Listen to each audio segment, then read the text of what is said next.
நான் வந்து 15 வயசு. நான் எனக்கு சொல்றேன்னா தமிழ், அதாவது நாம் தமிழர் கட்சியோட கொள்கை தலைவர் யாருன்னா பிரபாகர். கொள்கை என்னன்னா தமிழ் தேசியம், கோட்பாடு என்னன்னா தமிழ் தாய் வாழ்க, தமிழ் பிரபாகரன் வாழ்க, இதுதான் கோட்பாடு. இதை போய் வேற ஏதாச்சும் தாவைக்காரர்கிட்ட கேட்டு பாருங்க. கொள்கைனா என்னங்க அப்படின்னா விஜயா கேக்குறாங்க. அப்புறம் என்னத்த போய் சொல்றது அவங்க தொண்டர்கிட்ட? தலைவன் எவ்வளியோ தொண்டன் அவளி. அந்த மாதிரிதான் தலைவன் எப்படி இருக்காரோ அதே மாதிரிதான் மரத்துல தொங்கிட்டு, அந்த மரத்துல தொங்கி ஒரு வார்த்தை விஜய் அவர்கள் எப்ப மரத்துல எல்லாம் ஏறாத கீழே இறங்கன்னு கடுமையா விமர்சிச்சாங்கன்னா ஒரு புல்ல குடல் நசுங்கி அந்த இடத்துல இறந்துக்க மாட்டாங்க. இன்ன வரைக்கும் கேள்வி இல்ல, ஆதாரம் இல்ல. கூத்தாடிய போய் செத்தவனுக்கு எந்த வித ஒரு பொருளும் இல்ல, எதுவுமே இல்லை. தமிழுக்காக உயிர் நீத்த திலீபன் 23 வயசு. அதே 41 பேர்ல இறந்த 20 பேரும் 23 வயசு. தமிழ் தாய்க்காக உயிர் நீத்த திலீபன் எங்க? கூத்தாடிய பார்த்து செத்தவன் எங்க இருக்குங்கல்ல? அப்ப பொருள் இல்ல, இன்னும் வரைக்கும் கேள்விக்கு பதில் இல்ல. அப்புறம் என்ன தம்பி? இப்ப நீங்க வந்து 15 வயது தானே சொன்னீங்க, நீங்க இவ்வளவு அரசியல் தெளிவோட பேசுறீங்களா? ஆனா தாவேக்கால இருக்கிற இளைஞர்கள் வந்து கடுமையான ஒருமை வார்த்தைகளை வந்து அண்ணன் சீமான் வந்து விமர்சிக்கிறாங்க. அவங்களுக்கு நீங்க என்ன சொல்ல நினைக்கிறீங்க? அவங்களுக்கு ஒரு அரசியல் புரிதல் இல்லைதான். அதான் முன்னாடியே சொன்னேன்னே, தலைவன் எவ்வளியோ தொண்டர் அவளி. அந்த மாதிரி அவங்களுக்கு இருக்கிற கீழே இருக்கிற 15 வயசுக்கு உட்பட்டவங்க இப்ப எங்க ஆசிரியர்லாம் என்ன சொன்னாங்கன்னா, இந்த மாதிரிலாம் பேச வேணாண்டா, இந்த மாதிரி கடுமையா அரசியல் எல்லாம் போக வேணாண்டா. அதுக்கு முக்கிய காரணம் இவங்களும் தான். ஏன்னா ஒரு அரசியல் புரிதல் இல்லாம எதுவும் இல்லாம இப்போ ஒருத்தவங்க சொல்றாங்க, என்ன சொல்றாங்க ஏது சொல்றாங்க காது கொடுத்து கேட்டு அதுக்கு பதில் சொல்லுவான், அதெல்லாம் கிடையாது. இந்த 18 வயசுக்கு ஏன் 18 வயசுக்கு மேற்பட்டவங்க ஓட்டு அளிக்கணும்னா ஒரு புரிதல். அந்த புரிதல் வந்து சில டைமு சில பசங்க எங்களுக்கு என் மாமா சீமான் மாமா கற்றுருக்காங்க. இப்போ ஒருத்தவங்கன்னா விஜய்னா நாங்கள் விஜய் அண்ணன் தான் சொல்லுவேனே தவிர அவங்களை கடுமையாக விமர்சிக்க மாட்டேன். அவங்க தவறு செஞ்சா சொல்லுவேன், நீங்க தவறா செய்றீங்கன்ட்டு. மற்றபடி அவங்களுக்கு இழிவா பேசுறது கிடையாது.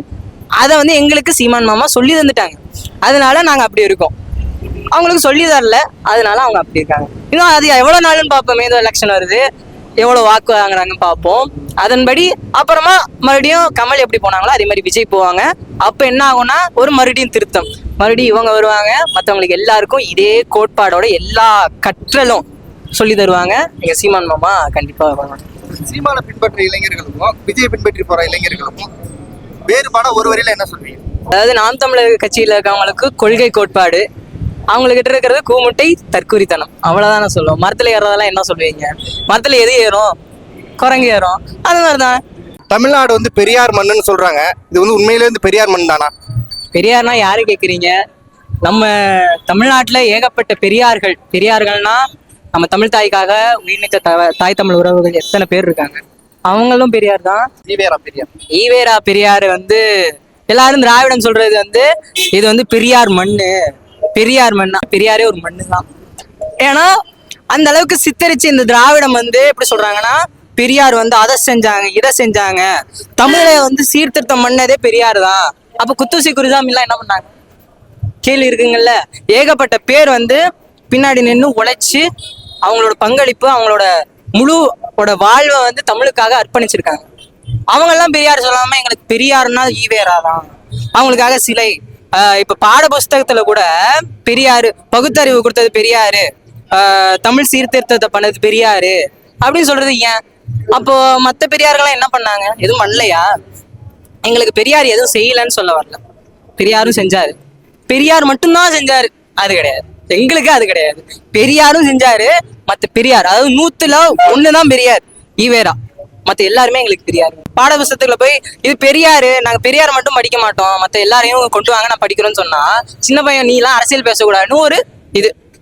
ஏன் நாங்க படிச்சவங்க அரசியல் பேசக்கூடாது, இந்த பேங்க்ல இருக்கவங்க எல்லாம் அரசியல் பேசக்கூடாது, இந்த அரசு வேலையில இருக்கவங்க எல்லாம் அரசியல் பேசக்கூடாது. அப்ப படிச்சவங்க எல்லாம் அரசியல் பேசாம படிக்காதவங்க எல்லாம் அரசியல் பேசினா இந்த அரசியல் என்னத்துக்கு ஆகுறது? கேள்வி இருக்குங்கல்ல. அப்போ படிச்சவங்க நாங்க தான் அரசியலுக்கு.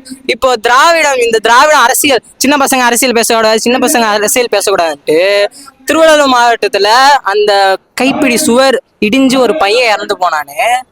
அப்போ கல்வியிலையும் இந்த ஸ்கூல் படிக்கிற பசங்க வாழ்வாதாரத்திலையும் அரசியல் பண்ணலாமா? இது ஏன்? அதுதான் எனக்கு கேள்வி. அவங்க வந்து அதுல அரசியல் பண்றாங்கன்னா அப்ப நாங்க அரசியலை கையில எடுக்கணும்ல. எங்க சீமான் மாமாவும் அதான் சொல்றாங்க, தம்பி நீ அரசியல் பேசினாதான் உனக்குண்ட உரிமைய நீ கேட்கறதாண்ட அரசியல், அதுக்கு புரட்சி பண்ண அப்படிங்கிறாங்க. அதனால சீமானவர்களே வந்து பெரியாரை தானே ஃபர்ஸ்ட் ஏத்துக்கிட்டு பேசினாங்க. அதாவது ஏத்துக்கிட்டு அதாவது எல்லாருமே ஃபர்ஸ்ட் பார்க்கும்போது ஒரு பின்பத்தை கிரியேட் பண்ணுவாங்க. இந்த மாதிரி பெரியார் இதை செஞ்சாரு அதை செஞ்சாரு, ஓ இதெல்லாம் செஞ்சாரா அப்படின்னு தேடும் போது தான் தெரிய வருது அவெல்லாம் செய்யல, மத்தவங்க செஞ்சிருக்காங்கன்னு ஒரு பின்பம். எல்லாம் பின்பத்தை கட்டமைக்கிறது. இப்ப பெரியார் தான் பெரியாரு, அவர் தான் எல்லாமே செஞ்சாருன்னு ஒரு பின்பம் இருந்துச்சுன்னா, சரி பெரியார் பெரிய ஆளு போல இருக்கு, அவரை தான் கொள்கை தலைவரா வச்சுக்கிட்டு இருக்கிறாங்க, அவர் தான் பெரியாரு அப்படின்னு சொல்லி சொல்லி சொல்லி சொல்லி அவர் ஒரு மேலா வச்சுட்டாங்க. இப்ப அதை கீழே கொண்டு வரதான் மாமா பண்ணிட்டு இருக்காரு. அவர் ஃபர்ஸ்ட் பார்க்கும்போது சரி பெரியார் வந்து சொன்ன கருத்துக்கள் நல்ல கருத்துக்களா இருந்துச்சுன்னா அது ஏற்றுக்கொள்வாரு. அப்புறமா அவர் சொன்ன தீய கருத்துக்கள், தமிழை இழிவா பேசுறது, திருவள்ளுவரை இழிவா பேசும்போது என்ன ஆகுது, நீ ஏன் இப்படி பேசுற அப்போ இப்ப ஆந்திரால போய் அவன் மொழியை வந்து இழிவுபடுத்த முடியுமா, கேரளால போய் அவன் மொழியை இழிவுபடுத்த முடியுமா, தூக்கி அடிச்சுட்டு போயிட்டே இருப்பான். ஆனா தமிழ்ல மட்டும் ஏன் இப்படி இருக்கான், அந்த ஆதந்தத்திலையும் ஒரு கடுப்புலையும் தான் போய் பேசுறாரு சீமான் மாமா. அத வந்து இப்ப என்னன்னா பெரியார், எங்களுக்கு பெரியார் மட்டும் பெரியார் கிடையாது, எல்லாருமே பெரியார் தான். இந்த தமிழுக்கு வந்து ஒரு உயிர் நீத்த எல்லா தாய் தமிழும் எங்களுக்கு பெரியார் தான்ப்பா. நீங்க பெரியாரை மட்டும் வச்சுக்கிட்டு தூக்கிக்கிட்டு ஆடாதீங்க, எல்லாரும் பெரியார் தான். அந்த பெரியார பாட புஸ்தகத்துல வைங்க. டாக்டர் கலைஞரும் ஈவேராவும் அண்ணாவையும் போட்டு திணிக்கிறத விட மத்த பெரியார்களையும் கொண்டு வரலாம். அப்படி வந்து பெரியாரை நீங்க கடுமையா எதுக்குறாரு சீமானண்ண, விஜய் வந்து மறுபடியும் தூக்கி பிடிக்கிறாருல. ஏன்னா அவங்களுக்கு எதுவும் தெரியல, அதான் உண்மை. ஒரு கட்டமைப்போட ஒரு அரசியலை செய்யணும்னா கண்டிப்பா சீமான் மாமாவை தவிர வேற யாரும் இந்த அரசியல் களத்துல யாருமே ஒழுங்கான கட்டமைப்புல பண்ணல. இதுல புதுசா ஒருத்தவங்க வந்திருக்காங்க, இவங்களே எத்தனை நாளுன்னு தெரியல. இப்போ வந்து அண்ணன் சீமான் வந்து பெரியாரை ஏற்றி பேசிட்டாரு, பாரதியார் உயர்த்தி பிடிக்கிறாரு அப்படிங்கும்போது கடுமையான விமர்சனம் பண்றாங்க திராவிட கழகத்துல இருந்து. ரொம்ப இழிவான சொற்கள்லாம் பயன்படுத்துறாங்களா, அவங்களுக்கு என்ன சொல்ல நினைக்கிறீங்க? அவங்க வந்து ஒருத்தவங்களோட வளர்ச்சிக்கு பின்னாடி இழிவுன்னு ஒண்ணு இருந்துக்கும். நம்ம சீமான் மாமா இது கேட்டாங்க, ஒருத்தவங்க கேக்குறாங்க இந்த மாதிரி உங்களை இழிவுபடுத்திட்டே இருக்காங்களே என்னங்க, அதுக்கு அலெக்சாண்டர் சொன்னதுதான், இழிவு பண்றவங்ககிட்ட புன்னையை காட்டிட்டு போயிடுறா, அவங்களுக்கு பதில் சொல்லிட்டு இருந்தோம்னா நம்ம வேலைதான் அங்க தட்டுப்படுதே தவிர நம்மளுக்கு ஏகப்பட்ட வேலை இருக்கு. தமிழுக்கு ஆக்கணும், மீட்கணும், அந்த வேலையை நம்ம பார்த்துக்கிட்டே இருக்கணும். அதை தவிர்த்து திராவிடத்துக்கு போய் அவங்க இப்படி பேசுறாங்க நல்லது சொல்றாங்க, தம்பி நீ இப்படி செய்யற தப்பு, அதை மாத்தி செய் அப்படின்னு சொன்னா மாத்திக்கலாம். எதுவும் செய்யாம நீ இப்படி செய்யறடா அது தப்புடா, தமிழ் தேசியம் வந்து கிடையாதுடா, திராவிடர்ரா, தமிழர திராவிடன்னு சொல்றது அது என்ன புரியல. அதனாலதான் திராவிடர்கள்லாம் திராவிடத்து இருக்கிறவங்க எல்லாம் இந்த மாதிரி இழிவு செஞ்சாங்கன்னா புன்னகையை கட்டிட்டு போடான்ட்டு சொல்லிட்டாங்க.